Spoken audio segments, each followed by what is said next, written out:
Bonjour à tous, bienvenue dans cette vidéo où je vais simplement vous expliquer quelle différence y a-t-il entre le New Generation et le millésime.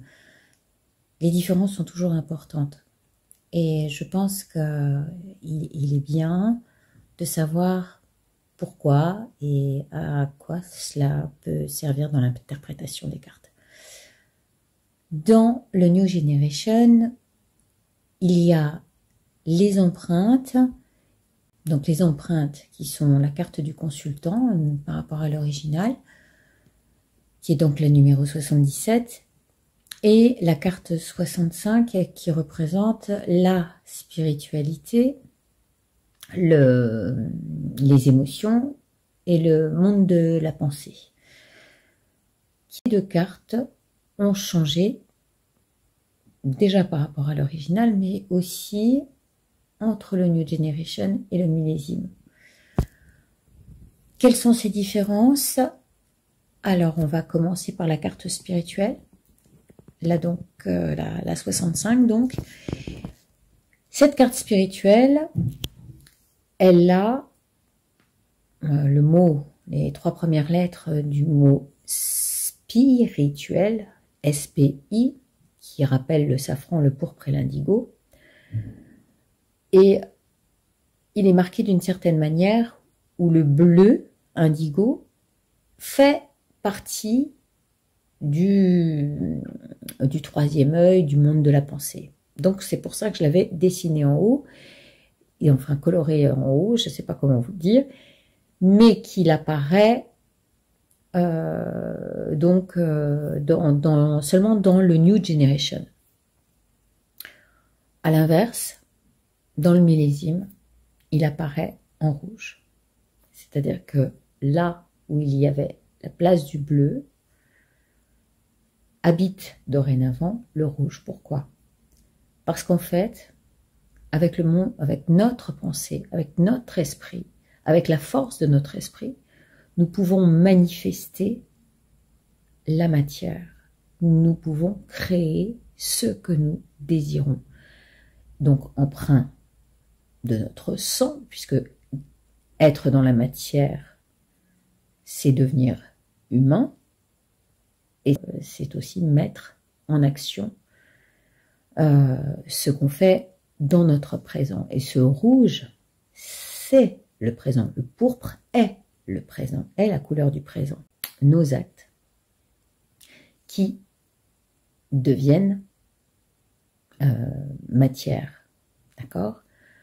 Donc, il me semblait important aujourd'hui de comprendre que l'esprit a une telle puissance qu'on est capable de mettre en œuvre et en matière, de matérialiser, de concrétiser ce que l'on sait bien penser.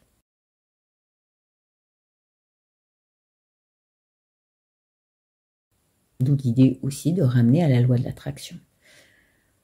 Donc, les différences, d'accord?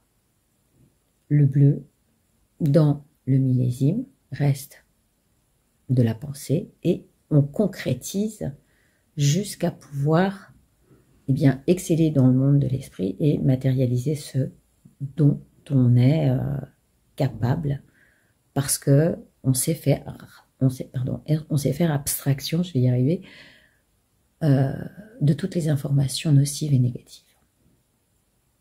Pour le reste, en ce qui concerne la deuxième carte, donc là je vous ai parlé de la carte 65, je vais vous parler du consultant, de la carte 77.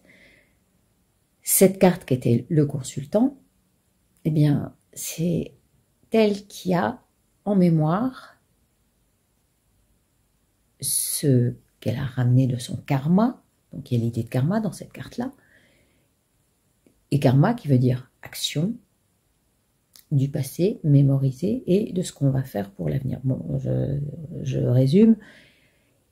Sur le New Generation, les empreintes sont rouges parce que on laisse une empreinte depuis le Covid à nos enfants.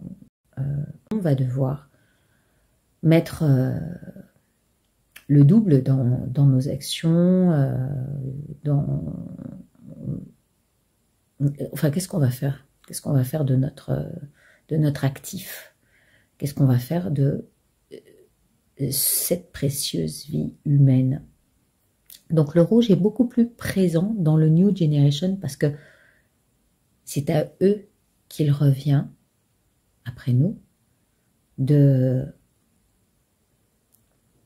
bâtir ce monde, ce nouveau monde.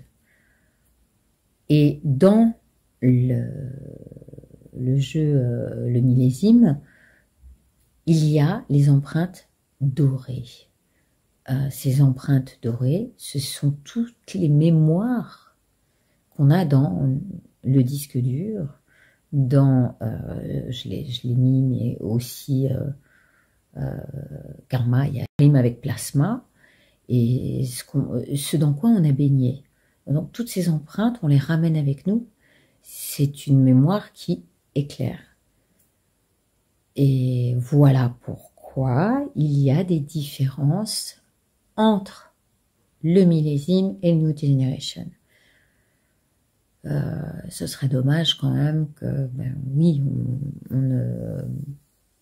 ne les différencie pas et que le millésime soit si cher en comparaison du... je vais y arriver, hein. C'est difficile le week-end. New Generation. Je vous prie de m'excuser, c'est un peu chaud en ce moment, il y a beaucoup à faire. Donc j'espère que voilà, vous m'accepterez telle que je suis, pas maquillée, sortant du marché. Je vous fais des bisous, je vous souhaite un très bon week-end, je vous dis à bientôt. Prenez soin de vous.